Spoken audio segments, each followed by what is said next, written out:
Hello everyone. This is a no damage playthrough of Resident Evil HD Remaster as Chris. This is invisible enemy mode, hard difficulty, and I also got the best ending as well.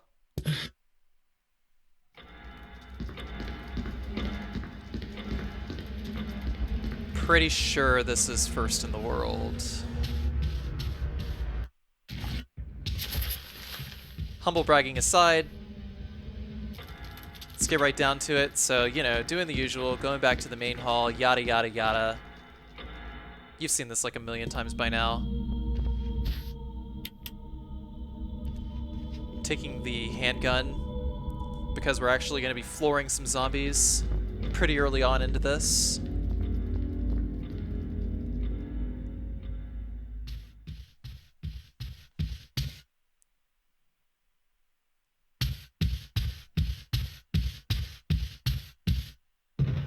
Doing a bit of stair skating, you know the drill. Hold up on the D-pad, spam the run button. Squeeze around there and grab the first arrow. I look in the mirror until the zombie rounds around the corner. I'm gonna hide over there. He can't grab me while I'm behind that pedestal.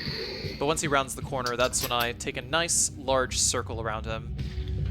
There's a zombie on the other side of the dining room here, so just like not gonna worry about him for now.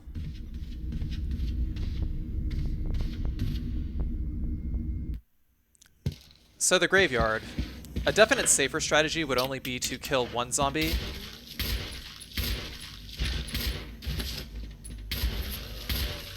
Just this first zombie over here, then reset the room.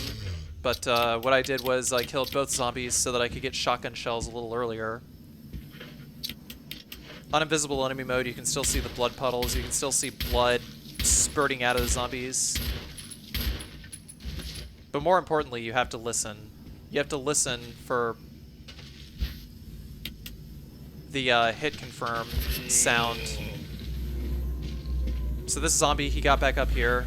I would just wind up wasting bullets trying to find where he was just to kill him for no reason whatsoever. So I just decided to exit and re-enter.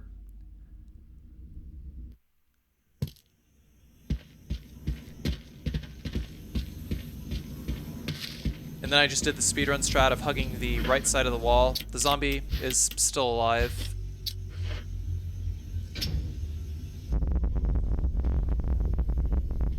As long as I stay on the right side, he shouldn't aggro.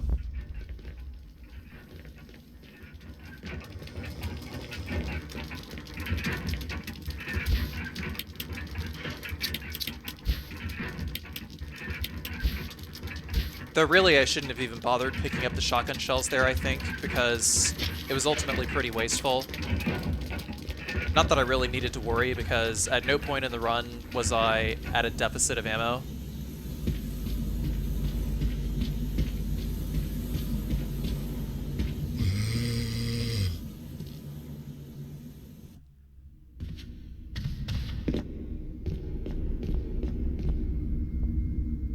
So the next objective is to get the shotgun, because we need the shotgun.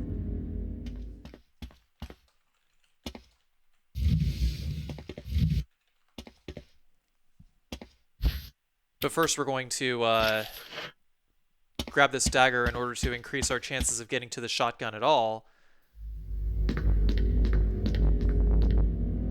Also, I'm sorry that the audio is probably over-peaking slightly. I recorded this with Shadow Play on a 1 PC setup, so...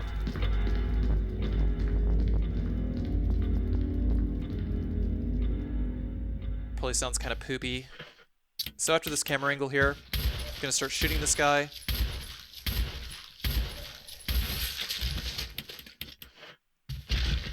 I got lucky and the handgun procced and headshot. The handgun has a 1 out of 10 chance of headshotting. It wouldn't have really mattered if that zombie turned into a crimson head anyway.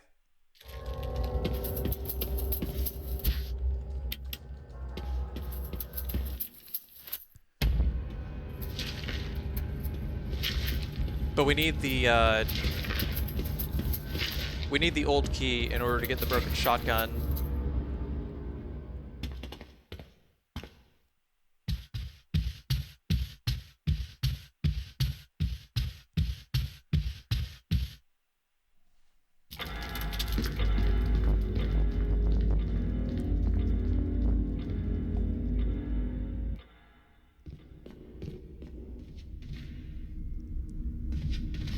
Next up, we're going to go ahead and use the sword key on that door over there, just so it'll get out of our inventory whenever we go to the door over here.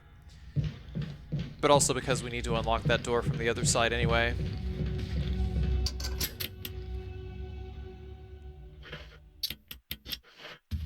Next, handgun. It's a little tough to gauge this guy's distance, but usually like 2 or 3 shots, then I back up a little bit. It's really tight quarters. It's kind of tough. But I ran out of bullets. It was no bueno running out of bullets over here. But by standing in the corner and just swiping upwards, I was able to take him out.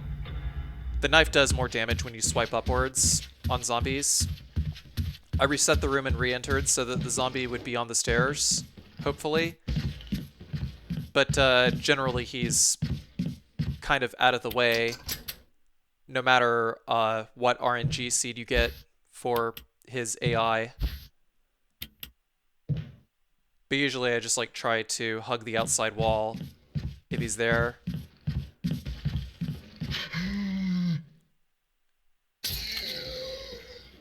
That's also why I have a dagger. I would generally rather get grabbed by a zombie while he's on the ground, as opposed to getting puked on while he's on the stairs, otherwise he'll just hit me. So after grabbing the broken shotgun, then that zombie over there just spawns in between those 2 doors. And when that happens, we are no longer going to take that path. I mean, unless we want to waste ammo decapitating him or something, but it's pretty pointless.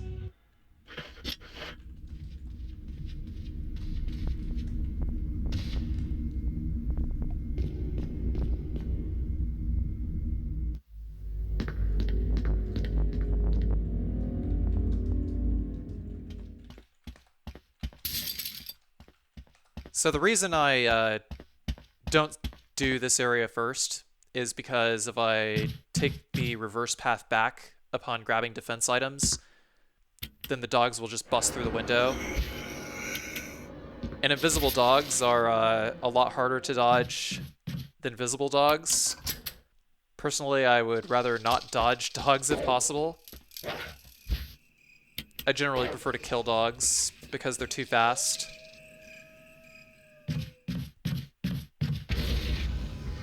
Also, that zombie's gonna bash out of the bathroom anyway. More daggers. Grabbing the shotgun, replacing it with the broken shotgun. In invisible enemy mode, daggers are visible whenever you jam a dagger in a zombie's head, so you can actually see their position after that. It makes whatever enemy you jam the dagger into completely free. I can dodge that zombie pretty easily, just gotta hug the wall. Then putting away the knife and the handgun. We're gonna run up the stairs here, and I usually like to have a defense item there regardless. Usually he lunges whenever I do that corner strat. Then I gotta run on the outside of the hallway in order to avoid the other zombie. But over here is either I'm going to use the shotgun here, because the first shotgun headshot, like after you pick up the shotgun and use it the first time, is always going to proc. It's always going to be a headshot. But I had a grenade, so I just decided to choose the safer option and jam the grenade in the zombie's mouth. Save my proc headshot for the next zombie coming up here. But I already downed the first two zombies, they're kind of already turning into crimson heads. This zombie over here, though... Well, actually, no, this zombie is going to come up later. We gotta do dogs first, so I'm gonna run over here, aim down. I'm gonna look for the collar blinking. That's how I know the position of the dog. Oh man, I was like really close to getting bit there. You can very, very faintly see the dog's saliva, by the way. That's a good way of knowing the position of the dog and invisible enemy. But generally, invisible enemy is all about like knowing enemy positions and knowing setups to kill the difficult ones. So as far as like reflexes and, you know, just like any kind of reflexive action or anything like that, there's not a whole lot. It's really just knowledge of the game. It's like solving a puzzle. Once you've solved it, it's actually pretty easy. It becomes rote memorization after that.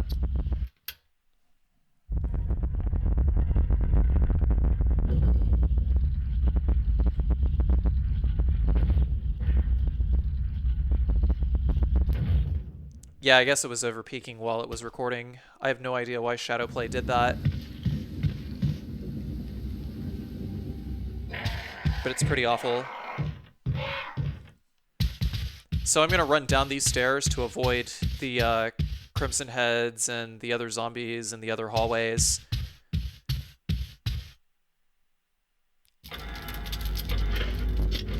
It is always going to be infinitely more preferable to take rooms where there are no zombies in order to avoid them. If I was speedrunning the game, this would be a different story, and I would just like charge through the rooms and get all the dodges, but being that this is not a speedrun,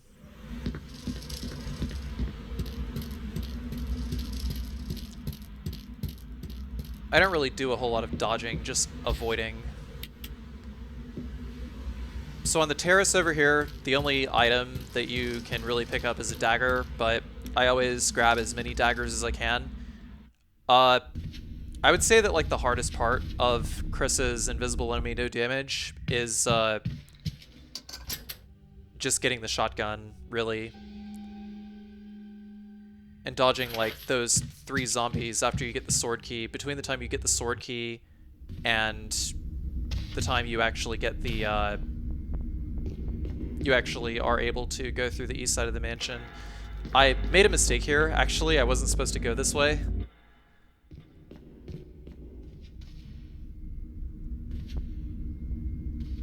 Doesn't really matter.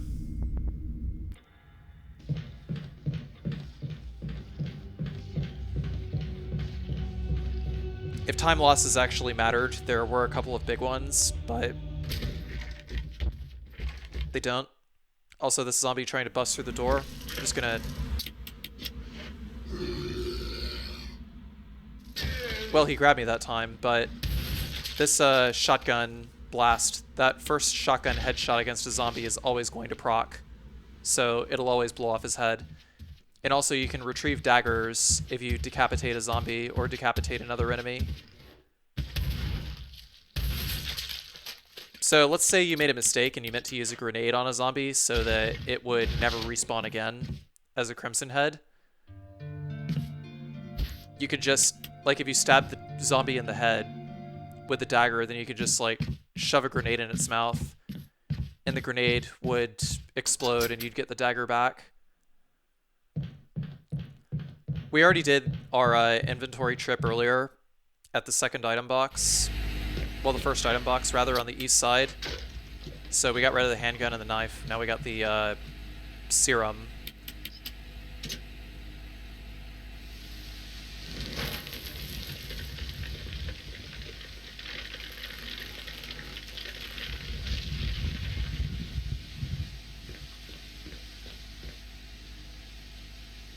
There's our first death mask.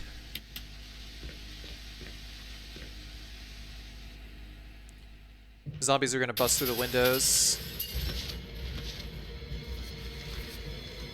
Since I started doing these runs, a randomizer mode came out.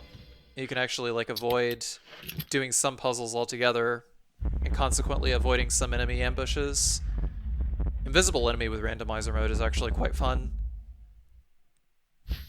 So you'll probably see some randomizer content on this channel very soon.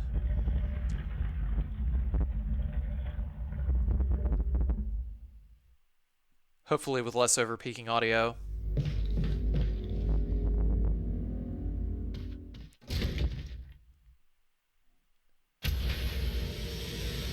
Two zombies spawn here. Managed to dodge both of them using some speedrun strats. The dodges were very consistent, so I mean even if the zombie grabbed me from up front because I messed up, I would have had a dagger to recover off of, and I probably could have just used shotgun shells. Actually, really, I should have just used shotgun shells because I was going to waste all that ammo anyway.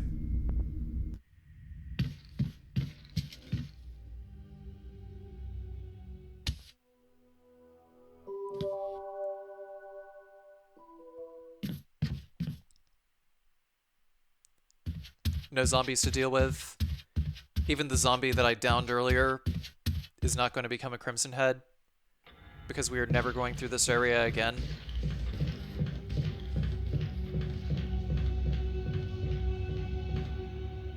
Crimson Head mechanics depend on, I'm not exactly sure like what causes a zombie to turn into a Crimson Head, but I think it has to do with how many event triggers pass before the zombie turns into a Crimson Head. Also, I messed up. That's why I reset the room here, because I wouldn't have been able to gauge the distance of this zombie.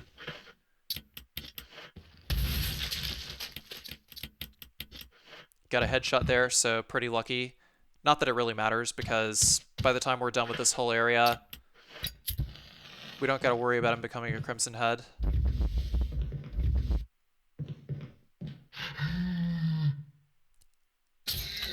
The shotgun in Resident Evil HD Remaster has a 6 out of 10 chance to decapitate zombies.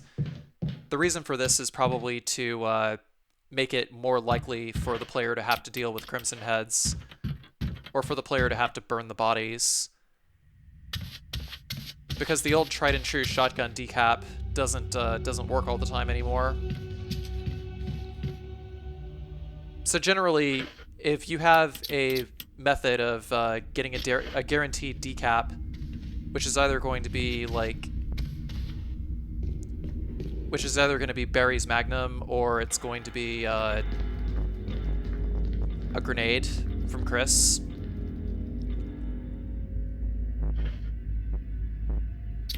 Then you would use those on the zombies in the rooms that you are going to be constantly going through, like hallways and stuff like that. If it's like a really hard dodge in a hallway, then you're going to want to kill those zombies, preferably decapitate them if possible.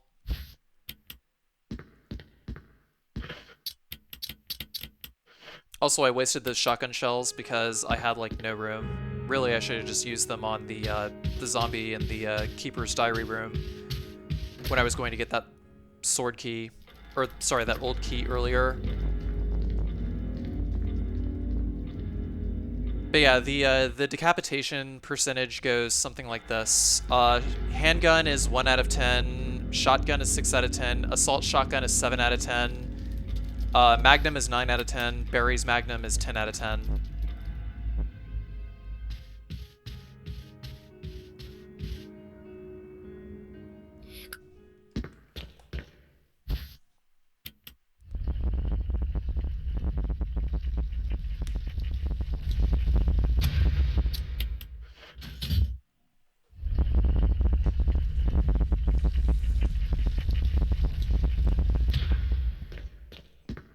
Also, the game is in Japanese because I was doing speedruns prior to getting this. Normally, whenever I play speedruns, I play in Japanese because the text speed is faster. But I just didn't care to switch it back to English because this wasn't like a story run or anything like that. we weren't watching any cutscenes like we were doing with the real survival run.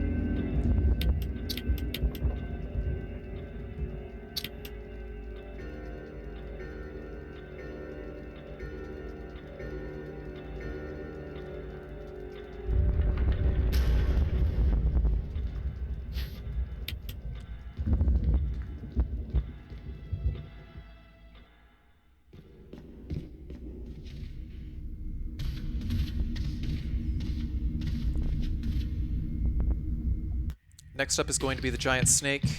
Giant snake ain't no big deal.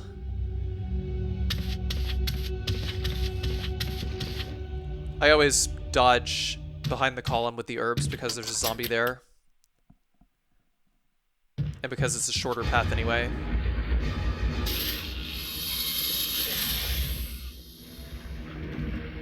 So for this dodge, we're just going to hold up, grab the death mask, and I mean hold up on the stick with alt controls because I do use alt controls. The alt controls are interchangeable with tank controls because tank is always going to be D-pad no matter what configuration you choose.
So next up, we're going to get the Magnum Puzzle. Sorry, the Wind Crest in order to get the Magnum. Start by dropping off the shotgun. That will open our inventory up just enough so that we can have 2 inventory slots to solve this first puzzle.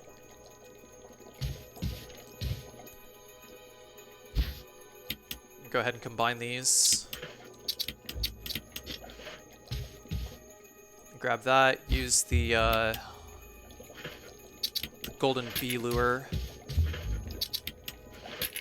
I guess fish like bees or something, I don't know. Personally, I've never seen a fish go out of its way to jump out of the water to snatch a stingy boy out of the air.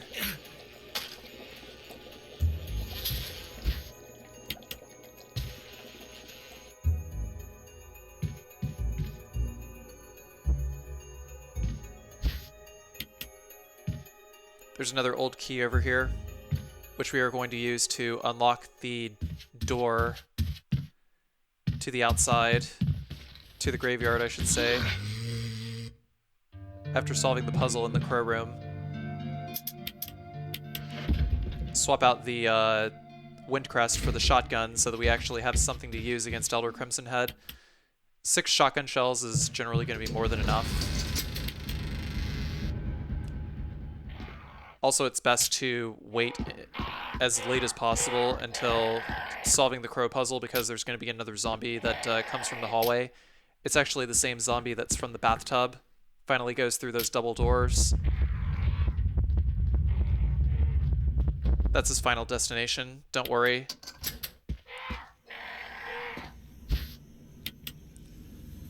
There is always a very specific order that I do rooms so that zombies go through certain doors.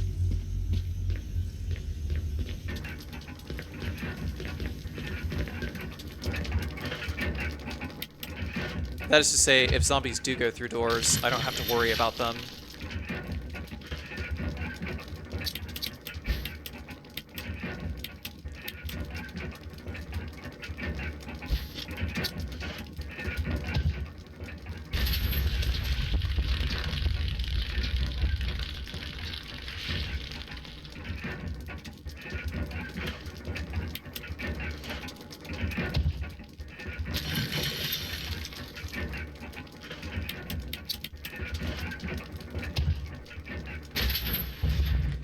So the Elder Crimson Head is a bit luck-based. But generally the way that I open the fight is to run up to him and shoot his legs.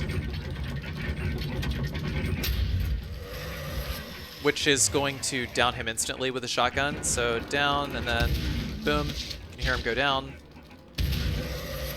And run to the other side. Oh wow, he was like really, really close to me.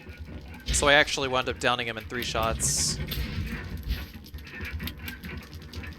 Fine by me.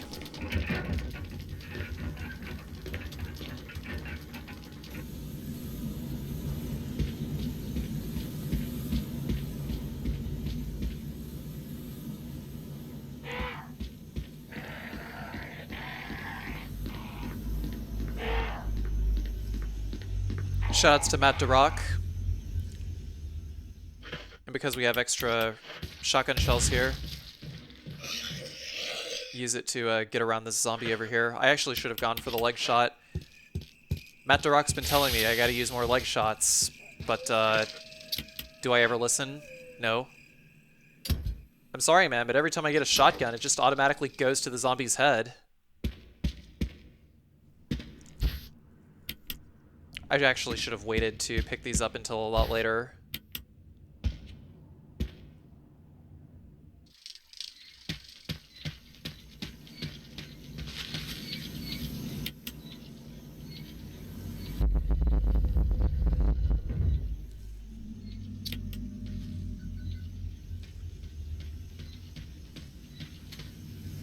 Man, the audio is really weird in this run. I have no idea why it's always so off. Must be like some weird surround sound positional audio that I forgot to toggle off before I started recording this. So on the way back after Lisa, we're gonna get the Magnum.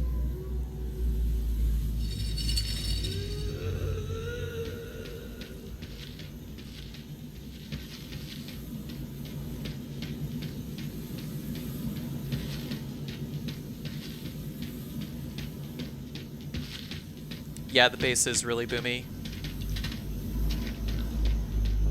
I'm actually recording this in front of Twitch chat, that's why I'm kind of not so low-key talking to people.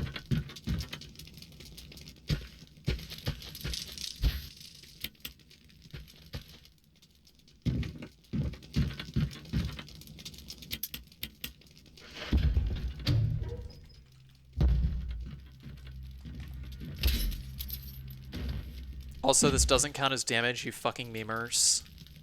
It's a cutscene.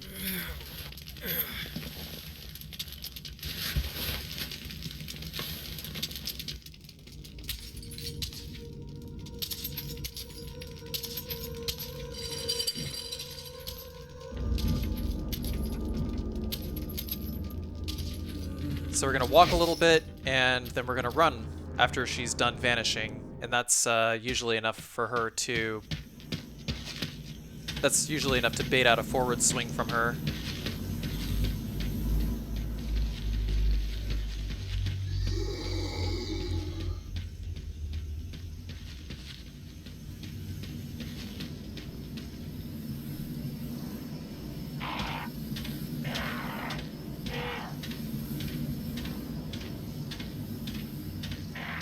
Over here, we're just going to walk so that these crows don't aggro.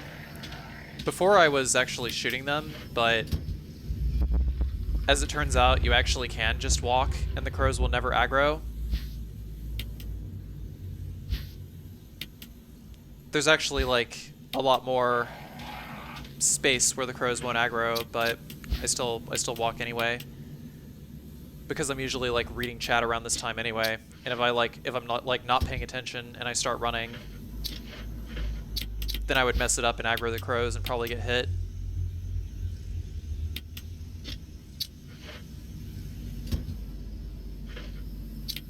Speed doesn't really matter in this run anyway. That is to say, not at all, because it is not a speed run.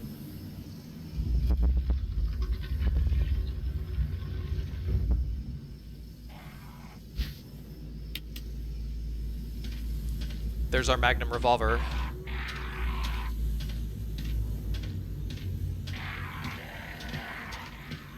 That's the section where I can actually run.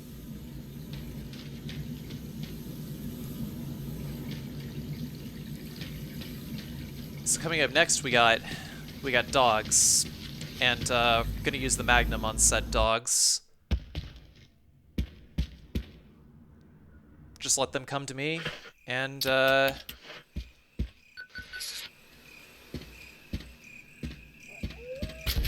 just gonna PETA all three of them.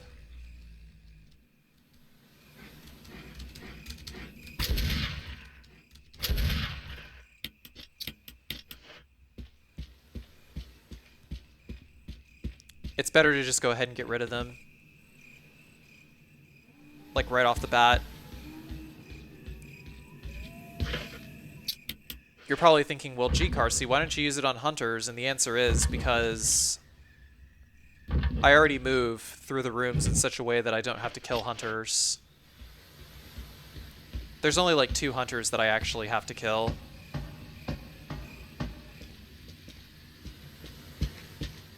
So I can just use the Magnum on certain problematic enemies because it's actually guaranteed kill.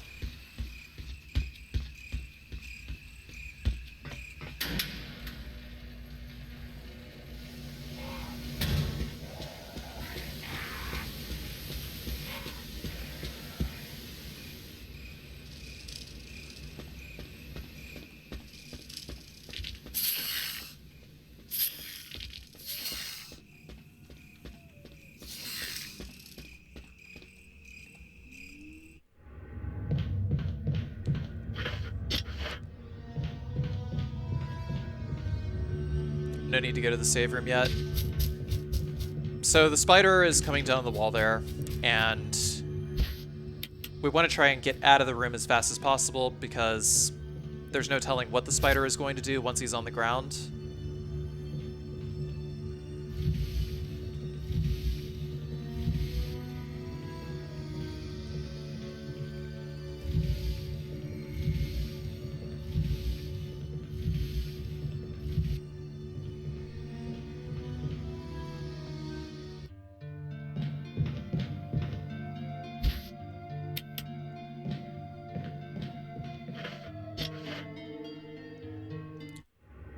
Those shotgun shells, man. I wish I didn't pick them up when I did.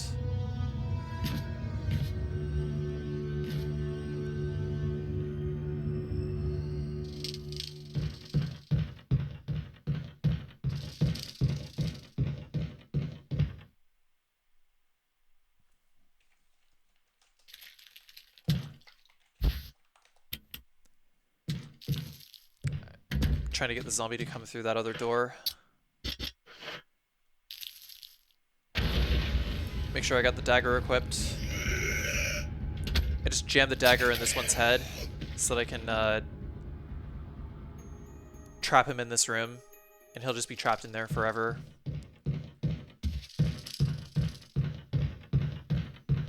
Significantly less trouble to use a defense item once on that zombie. If I let him stay in the bedroom, then I would have had to use a grenade to get him out of the way.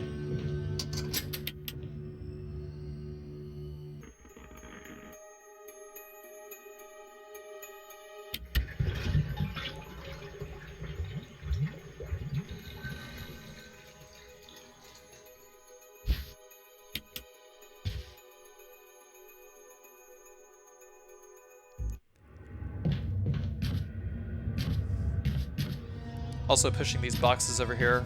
I didn't mention earlier, the reason why I push these boxes over here is so that I don't get grabbed by the Plant 42 tentacle.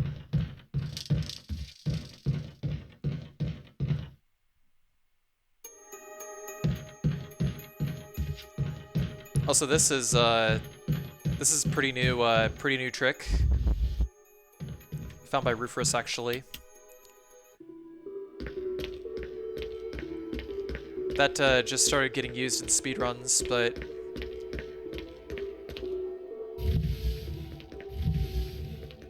as it turns out, the collision box on that shelf just kind of juts out a little bit, and you're able to sort of hook onto it if you're playing with alt controls. Because I was playing on a laptop, and streaming and recording at the same time, I only got like maybe 90 FPS. So the game did less collision checks, and I was less likely to get the shove on the shelf at that angle.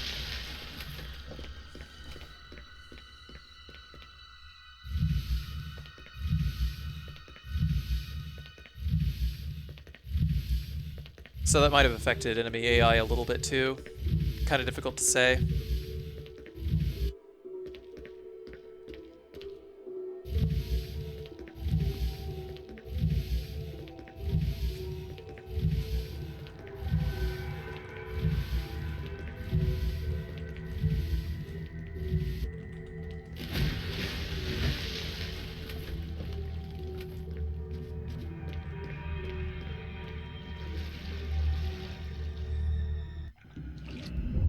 So yeah, we can still see the sharks swimming through the water. The safest path to take is always going to be the outside of the aqua ring. Try and go through the center and you'll get bit. I find that I have like about a 90% success rate going this way.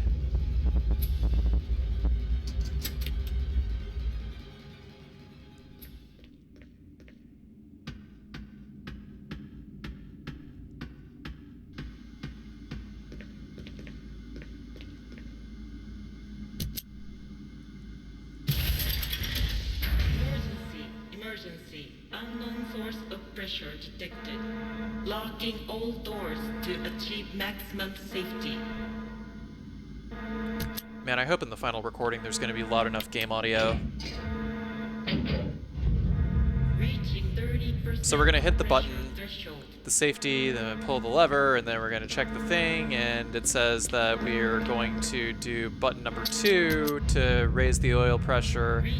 Then we're going to repeat steps 2 and 3 one more time. Emergency drainage system immediately. Then go back to step number 1.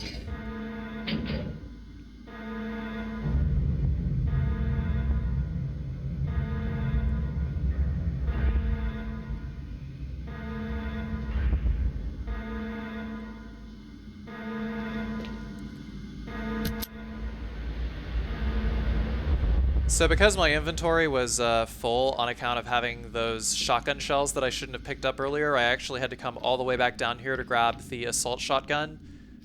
But because I didn't need it immediately, I need these Magnum rounds more immediately because I need them to kill Plant 42. I just left the assault shotgun down here for now. There's me contemplating what to do upon realizing that I didn't have 2 inventory slots free.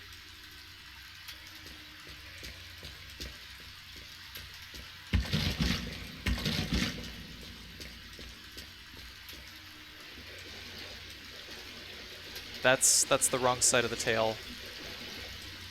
Sometimes you can still bump into invisible enemies.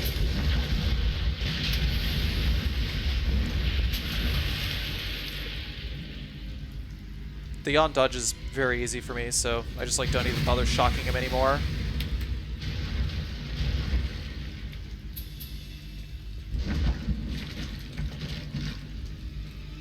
Are the critical chances between both shotguns the same? The assault shotgun has a slightly higher chance of decapitating enemies. So 70% as opposed to 60%. And it also does more damage, and it also has more ammo. So the assault shotgun is basically like the classic Resident Evil shotgun. I should also mention, by the way, that pump canceling is something you can only do with Jill on bosses. Chris cannot pump cancel because he raises the shotgun to shoulder height whenever he goes to fight bosses. I'm not sure why this is, but that's just the facts. Probably because pump canceling was like an unintended thing. And Chris does fire the shotgun faster at shoulder height than Jill does, so that's probably exactly why. Is because technically without using the pump cancel trick, Chris would be faster than Jill.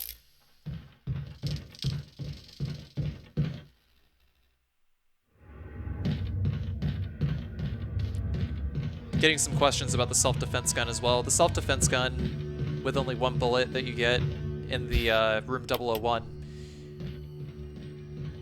it's good for killing one hunter.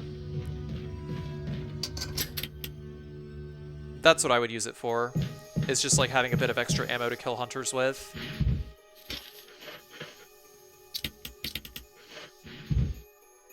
It doesn't decapitate zombies, so it's pointless to use on zombies.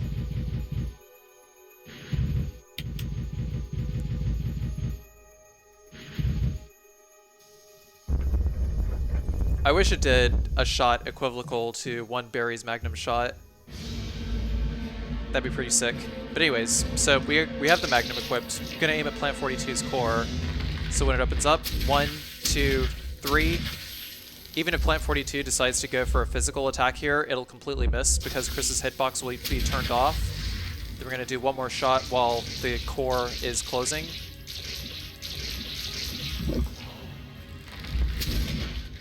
And then one more shot while the core is opening. You can see what I was talking about. The tentacle tried to attack, but it completely missed while the plant was dying.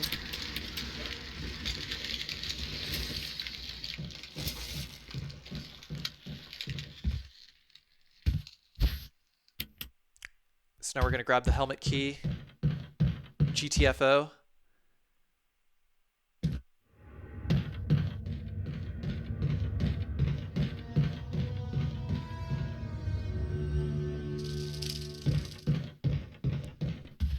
Then we have to backtrack all the way back down to grab the assault shotgun because my dumbass had the shotgun shells earlier. In case you were wondering about the V-Jolt and Chris, Chris can't mix V-Jolt, but Rebecca can. And Rebecca only mixes the V-Jolt if you let Richard die. Personally, I think the trade-off is not worth it because Plant 42 doesn't even die when Rebecca mixes the V-Jolt.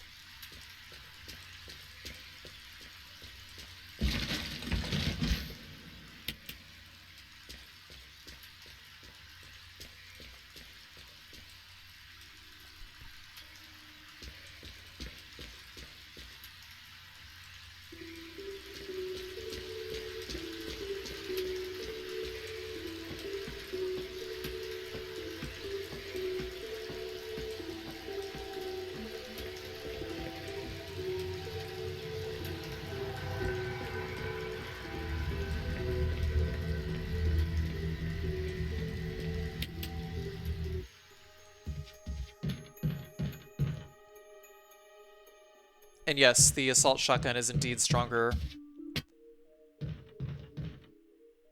On top of having a higher crit chance and more capacity, so there is no point in using the regular shotgun ever again.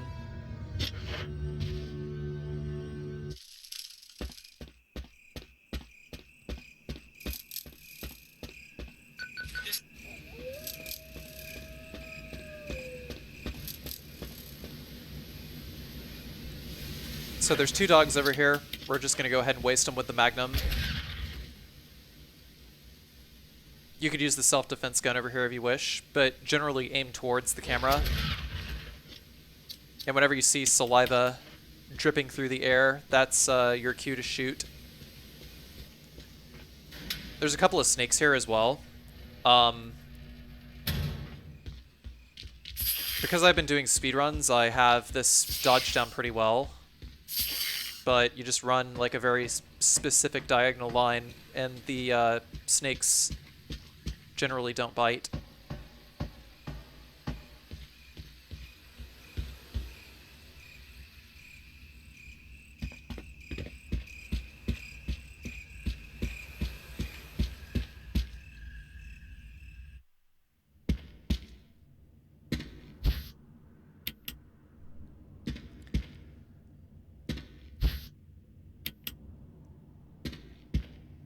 Gonna grab the rest of the items that are dropped over here.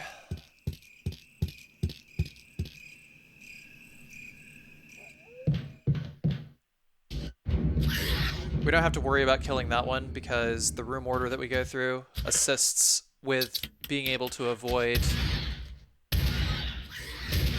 any and all damage from it.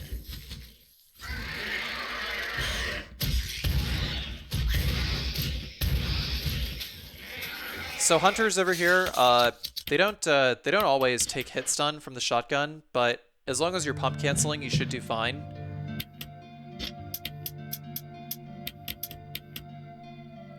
Once again, just like knowing the initial positions and knowing that they're just gonna Ree! Whenever you first see them.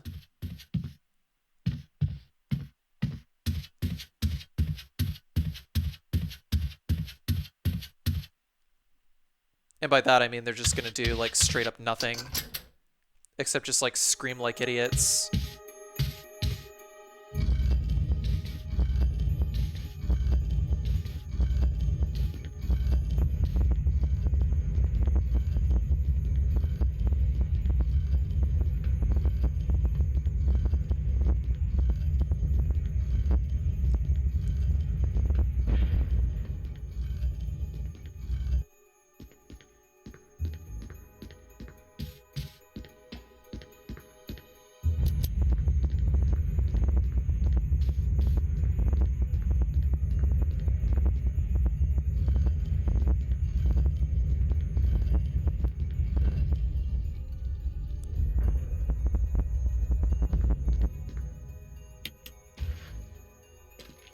Not a whole lot to say over here, just solved a puzzle.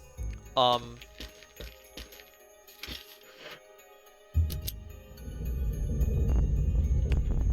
except, yeah, it's going to be like 2 shots sometimes on hunters, but always budget your ammo for 3 shotgun shells per hunter at close range.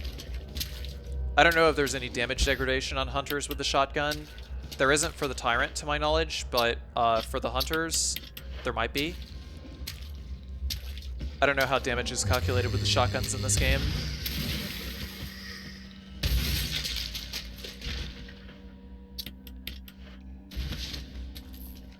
I just straight up got 2 kills on these guys.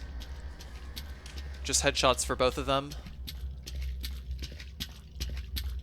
That's the assault shotgun for you.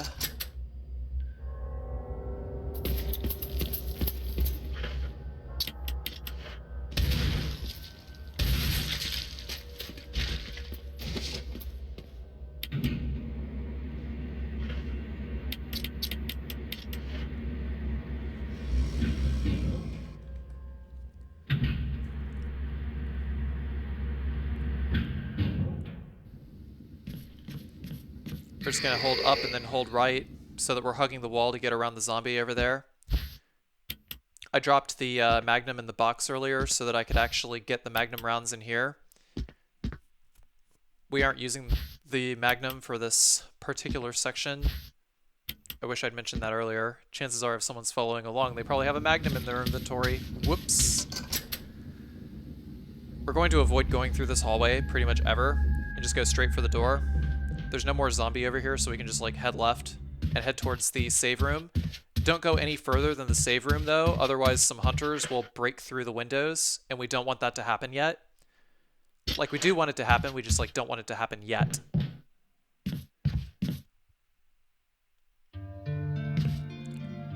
So we're going to drop that off, drop off the book, and then we're going to drop off the shotgun shells so that we have 10 left to fight Yawn with. Kind of debating whether I wanted to have the stuff in my inventory to get into the caverns with yet or not, but I decided to wait until... we were on our way out the mansion. Ultimately. I said I decided to wait. There, thank you.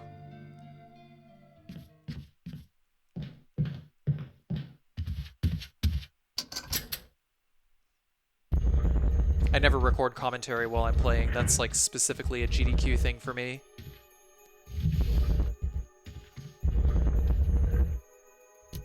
So sometimes it's fun to just like watch over my runs and be like, Carcy, what the fuck are you doing, man?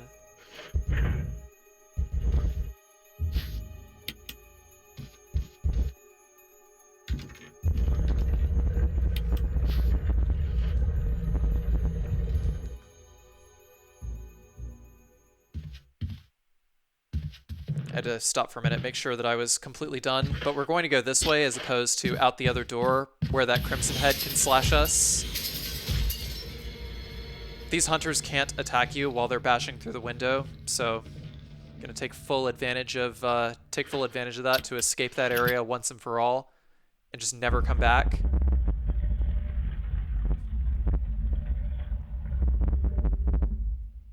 You know, that actually would be cool if, like, the hawk in that puzzle room actually did have, like, a crossbow under him. So we're gonna use the yellow jewel to get the Modisc here. I'm gonna squeeze by the other invisible zombie over here. There aren't any hunters in here. If you go into the piano room, though, then the door will disappear, and a hunter will pop out and basically make this hallway and that F-shaped hallway one big, huge, continuous room.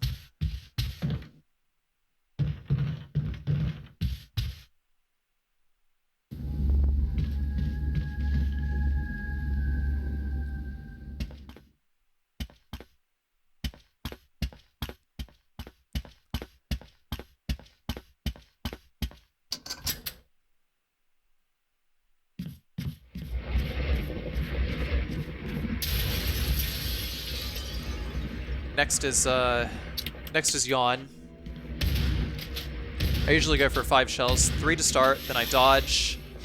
Third shell is always going to get an attack out of Yawn. Sometimes I can get 6 shots, but 5 is your safest bet. And then it takes 3 shots once you climb down the ladder to finish him off. 2 to 3 shots, depending on how many shots you used at the top of the ladder.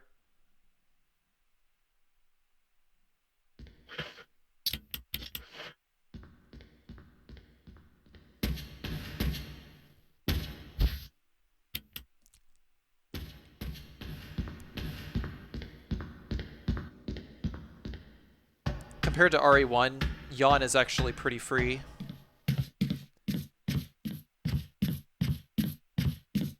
Also, whatever's going on with this audio, I have no idea. I should probably fix it before I go to record any more runs on this setup. Because I'm constantly having to flip knobs. And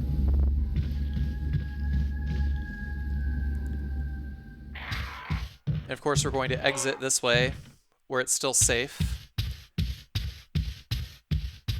There's no zombie in the hallway because we blew off his head at the start of the run.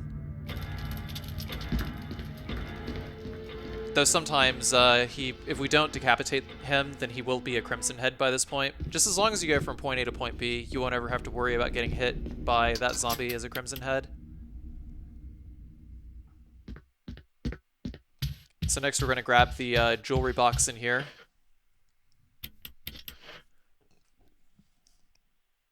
Have the shotgun equipped. Also, excuse me, I just burped. That was very rude of me.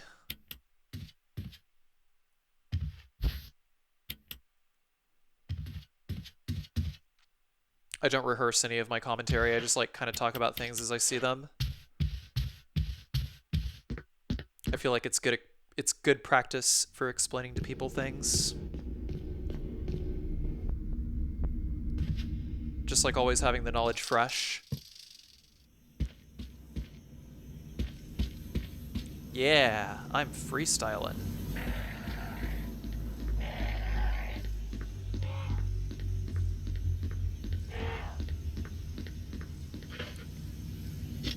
So we want to go to the save room over here, and that hunter just like screams, and it gives us enough time to just like be halfway towards the door before he actually starts moving. Drop off the Modisc for the battery, drop off the book for the crank, or the other way around, I mean, I guess.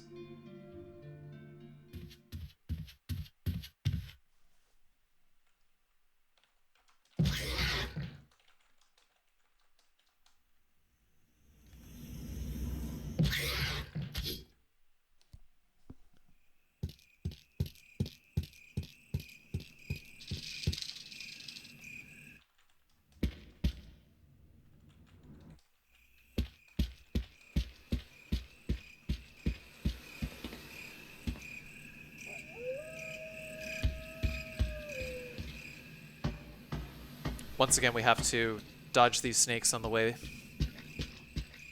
As long as we take the same line, we shouldn't have to worry about getting bit, but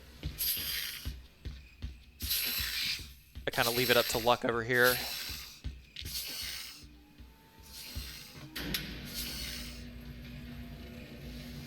But since I didn't get bit, it pretty much guarantees that I'll be able to get to the laboratory. As long as I don't make any stupid mistakes.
Not really a whole lot over here. We're just gonna grab the crank from Enrico.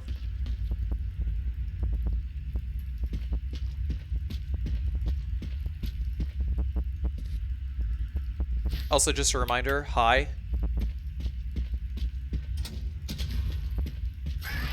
Also, just squeezing between this hunter and the wall because he's just gonna scream like an idiot. That's really what these hunters do a lot, is just scream like idiots when they see you. And it gives you enough time to get away from them before they start using all their stupid broken attacks.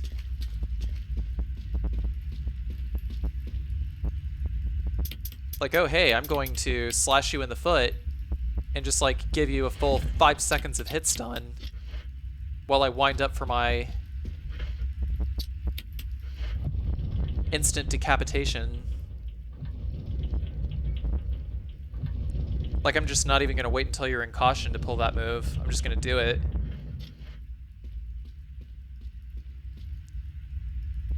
Hunters are like one of those enemies where you have to kill them before they kill you, basically.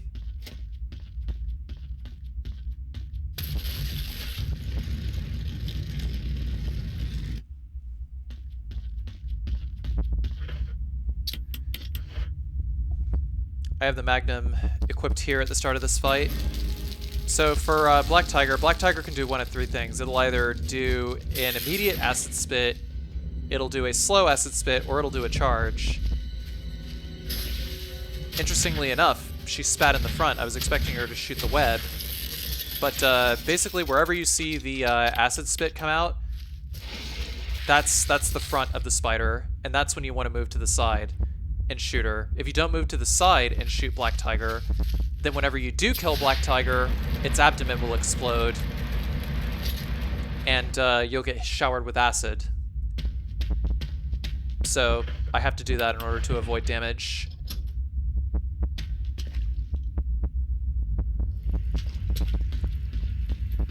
So just try to kill Black Tiger before she does the before she does her spin attack.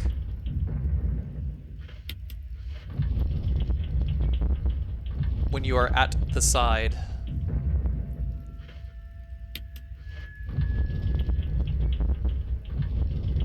And it pretty much guarantees that you'll be able to get through the room subsequently without taking a single hit.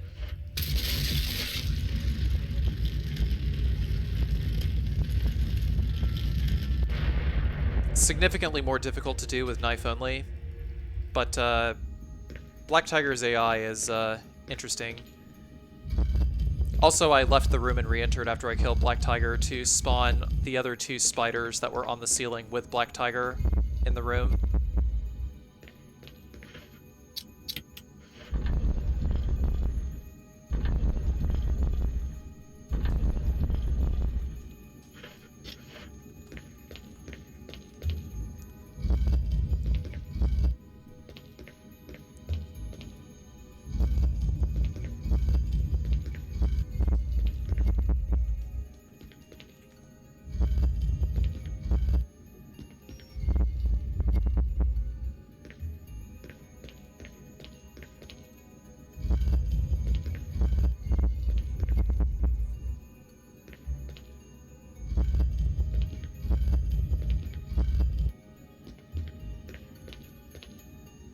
This puzzle just takes forever. There's like nothing else. It's like impossible to take a hit for like the rest of the cave.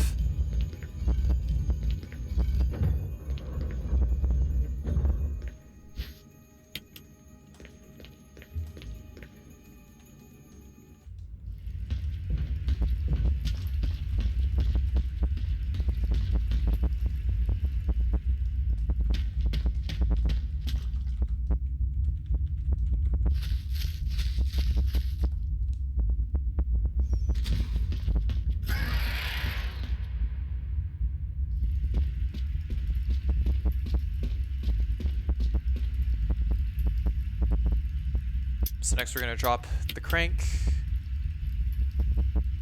Yeah, that's like the only thing we need to drop.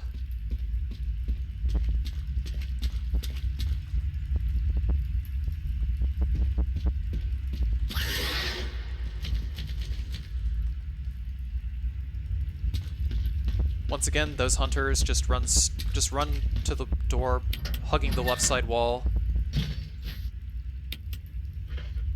That is to say, Chris's subjective left. Chris's left, not the player's left. Left from the player's perspective. You want to hug the wall to Chris's left, and that's how you avoid the hunters in that room.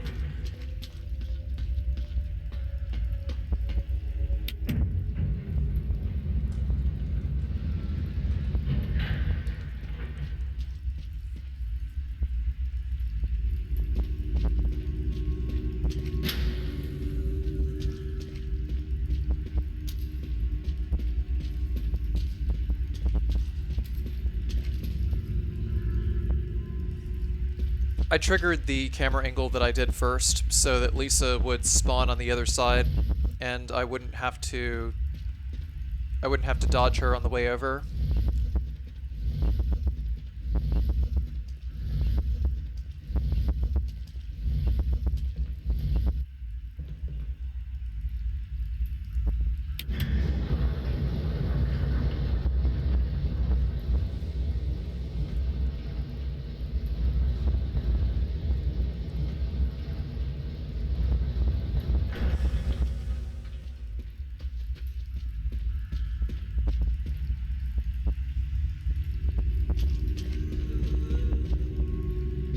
I go down the steps there to trigger that camera angle because Lisa will spawn to the left of that camera angle if you trigger it first. Lisa spawns into the room. Like, you can hear Lisa, but she only like actually spawns into the room when you trigger a certain camera angle. And whichever angle you trigger first is where she's going to be. Because the devs want her to head you off and force you to move the other way.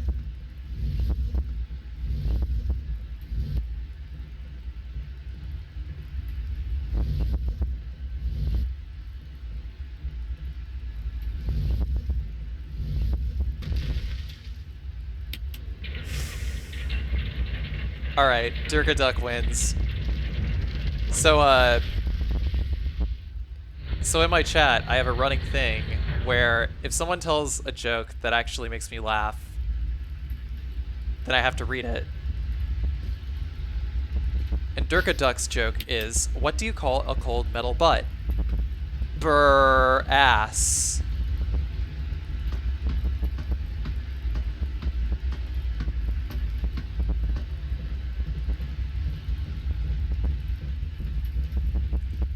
It was quite bad. It was quite bad, but I appreciate it. Thank you, Durkaduck.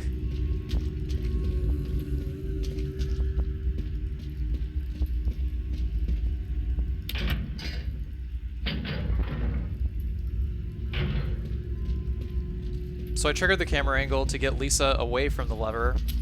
But of course, Lisa was like right there on my way, which is like very rare, but it's been happening to me more and more lately.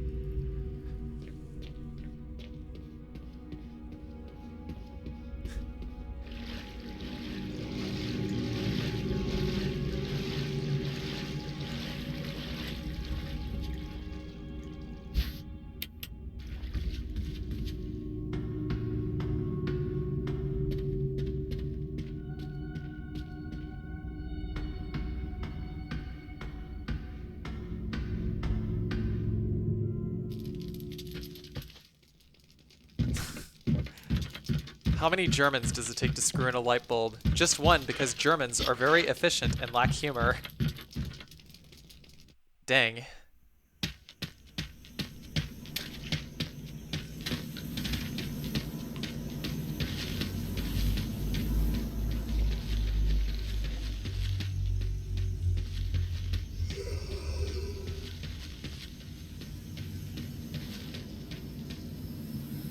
Wow, there's actually some pretty good ones in chat tonight. What does a nosy pepper do? Get jalapeno business. So those zombies in the graveyard there, I just held up to avoid them. Like, all you have to do is hold up and run, and hold the confirm button to go through the door. I should probably be done reading jokes for now, because now I can actually like start commentating on like the actual run again.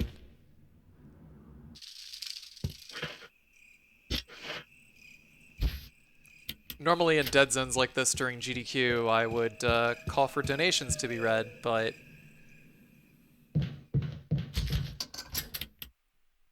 anywhoozin, we're gonna go through this door, and that triggers a cutscene where Rebecca is screaming, and grab the shotgun shells from that drawer. We'll grab the metal object, and we grab the grenade. Now we have all the stone and metal objects.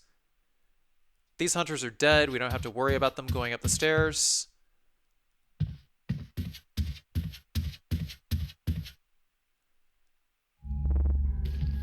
going to angle myself towards this zombie because I don't know whether he's going to be on the left side or the right side of the room.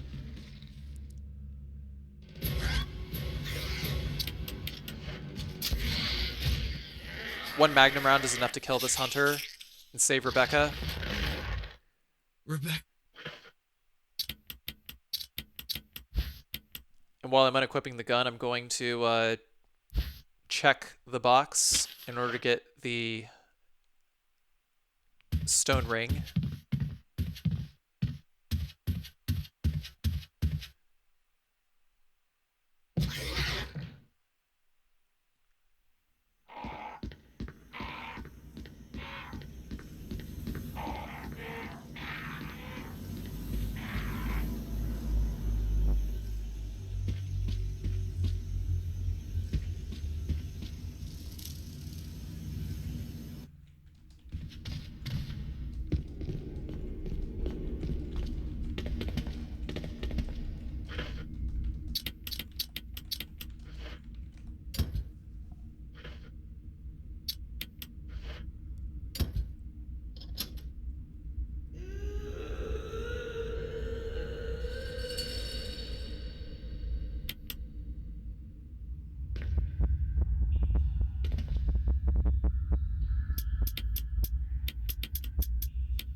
I just wanted to grab those 2 books for the fountain, and I'll worry about the Mo disc later.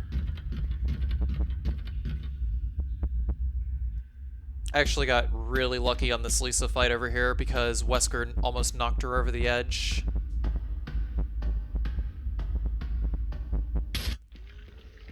In a no damage run, I always start with the bottom right rock first. Then I push this one, and usually Lisa jumps.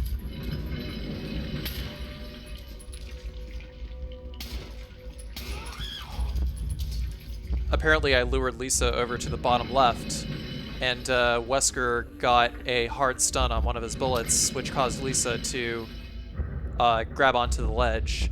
If you shoot Lisa several more times with a strong gun, the Magnum actually, then Lisa will fall into the bottomless pit, and the fight is over. But I don't have ammo to waste, and it's really not difficult to push the stones.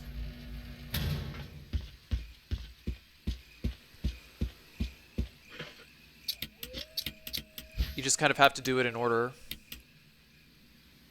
But that's the safest route, and you just kind of push whichever stone Lisa is further away from for the last two. But being that she was further away from both of them, I mean, you know. But I generally try to go for the one in the upper right, second to last, specifically because that one takes 3 pushes as opposed to 1 push like the other ones do.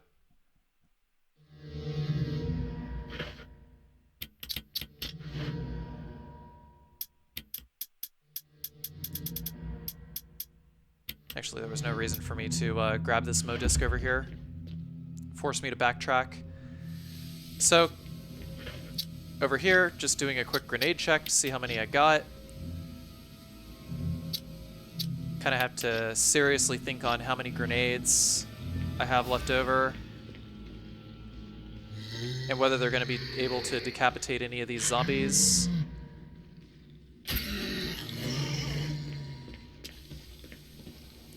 Run back this way because the zombie's head is going to explode before it can reach me.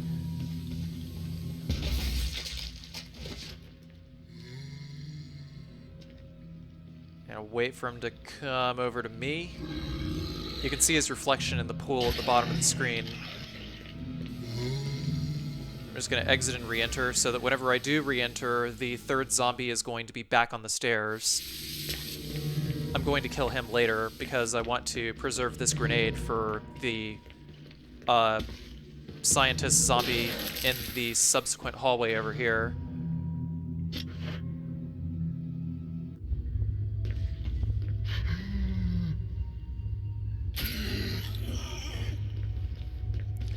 I always prefer to go for a grenade over here.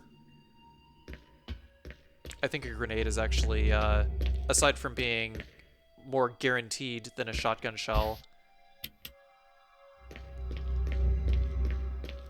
decapitation, it's fewer menus, so that's why I prefer a grenade to kill that zombie at all times.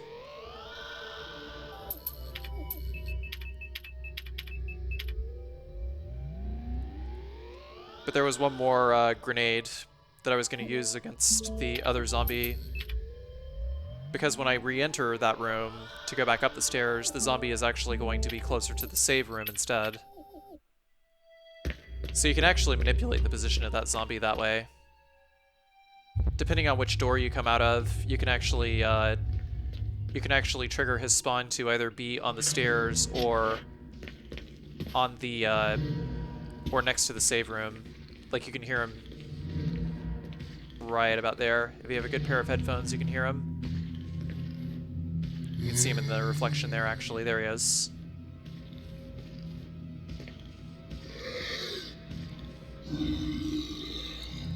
I boo-booed, actually, because I picked up that grenade last, so it automatically equipped my my daggers. Not that it really matters too much, because I'm about to get that dagger back anyway.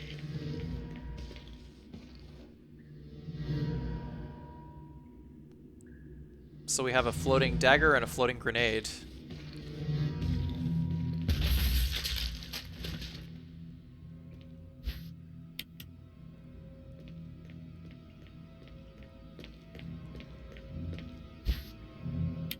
And then the realization that I had too many items.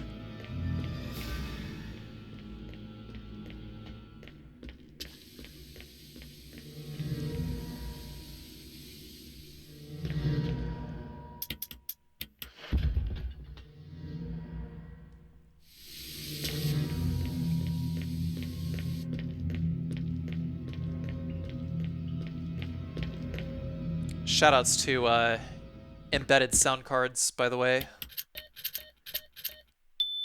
There's just like no control over the volume.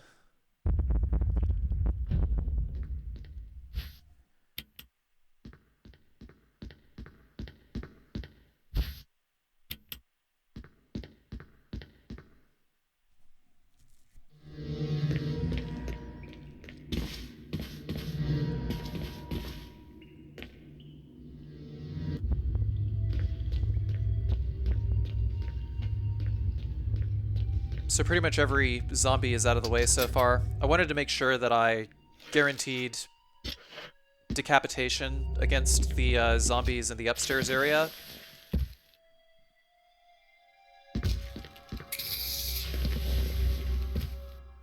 Because I didn't want to deal with Crimson Heads after I killed the Tyrant.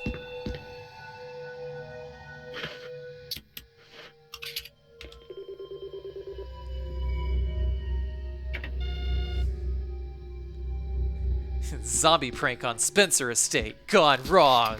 Zombie apocalypse prank on Raccoon City, warning, graphic content, 18 plus.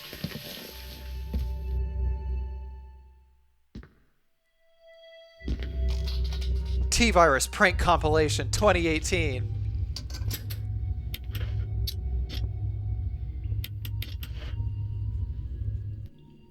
I love you guys.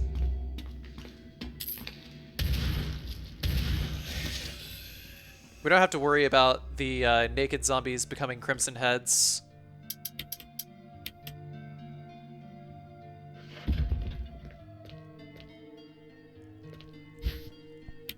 Because the naked zombies are... I guess there's no Crimson Head model. There's no Crimson Head version of them. So they just despawn after you kill them, regardless of whether you decapitate them or not. Just gonna do a walk over here so that this guy doesn't jump up onto the ceiling. Of course, I messed up.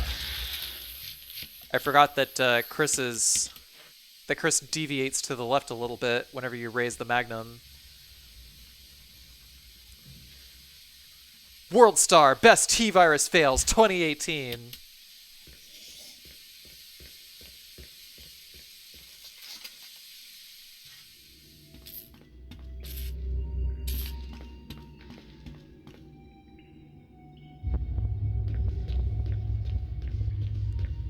So now we can do the nitro sequence and not have to worry about any enemies in the way. Basically, the path is pretty much clear up until we have to fight the Tyrant.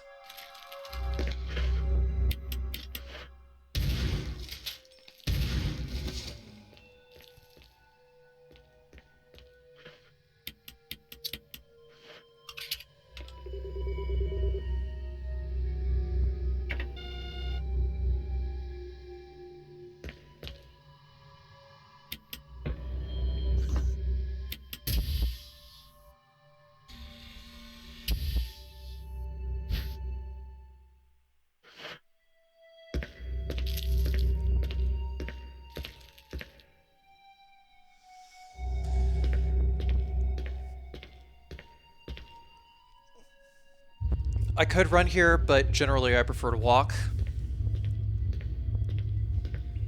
Because...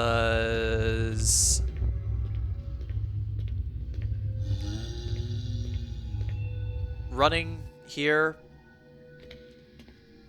if I'm like not paying attention, I'll blow myself up. And I have already made that mistake on a very, very good no save, no damage invisible enemy run as Jill already. So I will pass on ever doing it on another no damage run ever again.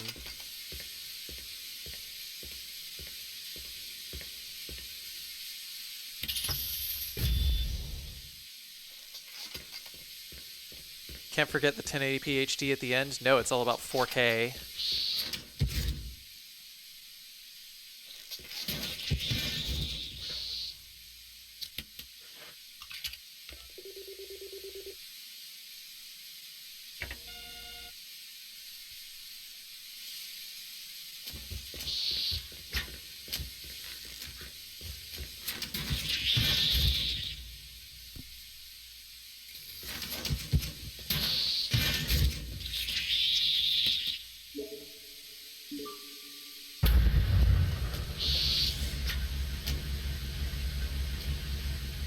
So with this done, it's pretty much a straight shot. As long as we run specific lines through the room, it's a straight shot all the way to the Tyrant. And then after that, it's a straight shot to the heliport.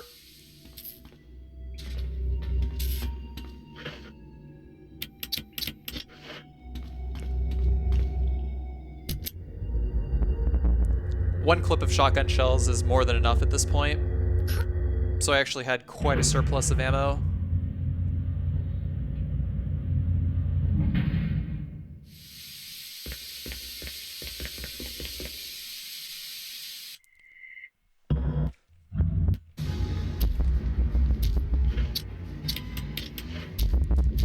Go for the first shot here. Distance actually matters for how much damage the Tyrant takes.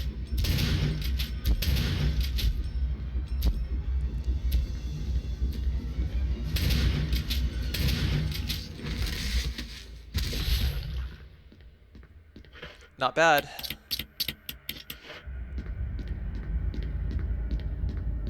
I figured it'd be better to run in a circle as opposed to running towards the device, because if I didn't down the Tyrant by the time I got to the device, then he would have been all up in my business. Rebecca, you're alive! Yeah.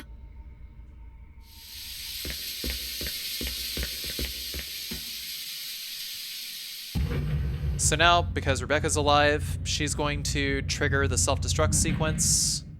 Chris?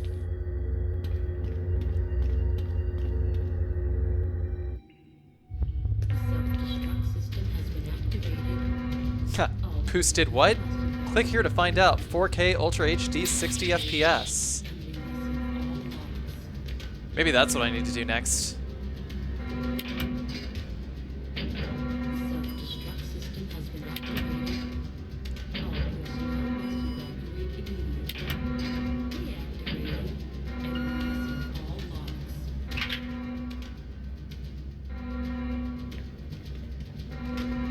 Self-destruct system has been activated. Let's just go for the 4K. Personnel must evacuate immediately.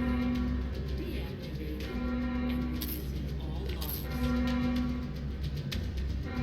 Also, there's an extra box of shotgun shells, if in case for whatever reason you don't have enough. But you can do the final Tyrant on the heliport with only 2 shotgun shells max and the rocket launcher. There's a trick to it. Self-destruct system has been activated. All personnel must evacuate immediately. Deactivating and releasing all logs. Those are actually incendiary rounds if you're playing as Jill in the cell. Self-destruct system has been activated. All personnel must evacuate immediately. Deactivating and releasing all logs. This is Self-destruct system has been activated. All personnel must evacuate immediately. Last but not least, we're going to do the final fight with the Tyrant. I guess I'll go ahead and explain a little bit how this works. So, normally if you're fighting the Tyrant and you use the flare gun immediately, then you have to shoot the Tyrant like 18, 19 times before Brad will drop the rocket launcher. That is the fastest way to do it. But we're not going for fast, we're going for safe. Now imagine trying to dodge an invisible Tyrant while you're trying to shoot the guy 19 times. So the best way to do it is by making it so that there is as little as time as possible necessary to fight the Tyrant. And the best way to do that is to wind the timer down to 45 seconds. Above 45 seconds, not below 45 seconds. If it's above 45 seconds, then Brad will always drop the rocket launcher once the timer hits the 30-second mark. That's the threshold. I've tested the mechanics like numerous times, and above 45 seconds is as long as it takes before you actually have to, before Brad will no longer drop the rocket launcher at 30 seconds.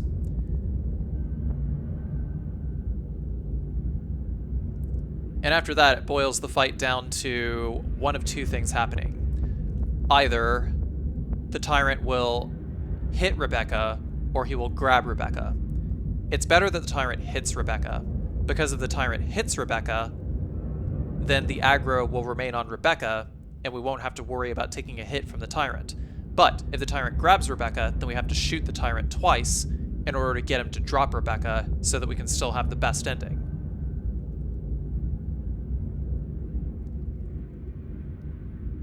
But all you have to do is, at this point, is let the timer wind down to 45, use it, and then walk over to the spawn for the rocket launcher and just wait for Brad to drop the rocket launcher.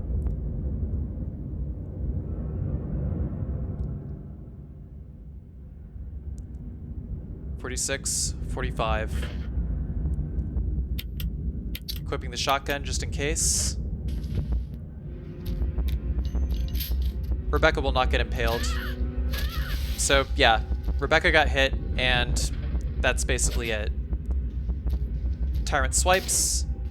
Tyrant's walking around for like 4 seconds. If I'd shot him, then he would already be winding up for this attack, and I couldn't grab the rocket launcher so fast.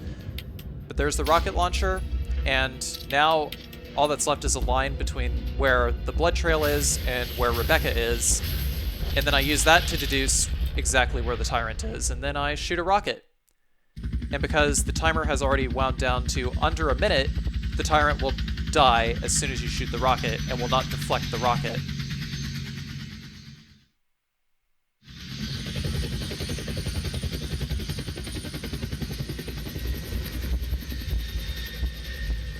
So, that's it. That's, invisible enemy, no damage. Best ending, as Chris, first in the world.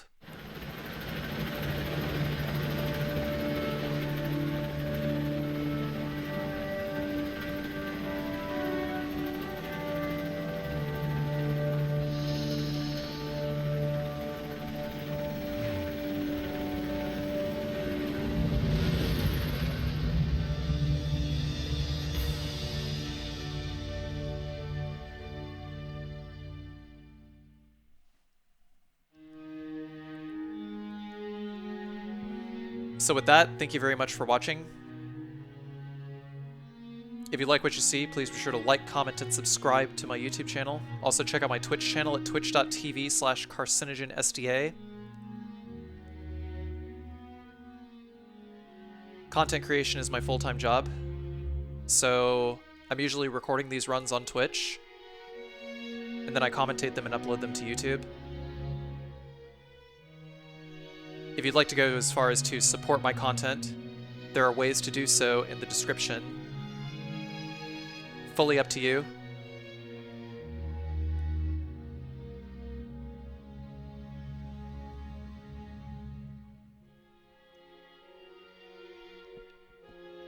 No idea what my next project is for this game, but I'm probably going to be uploading some randomizer content pretty soon, because a Resident Evil HD Remaster randomizer was actually made that shuffles the positions of all the items, but still makes the game clearable.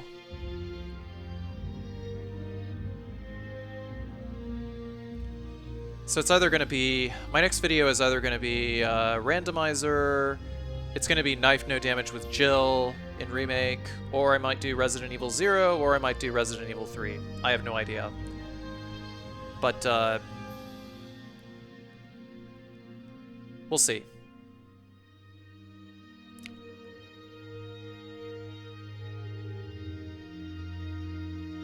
And once again, thank you very much for watching.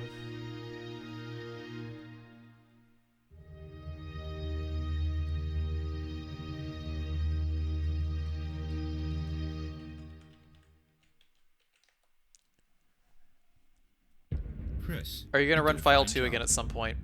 Yes. But I already recorded a bunch of Outbreak content. That will be uploaded very soon.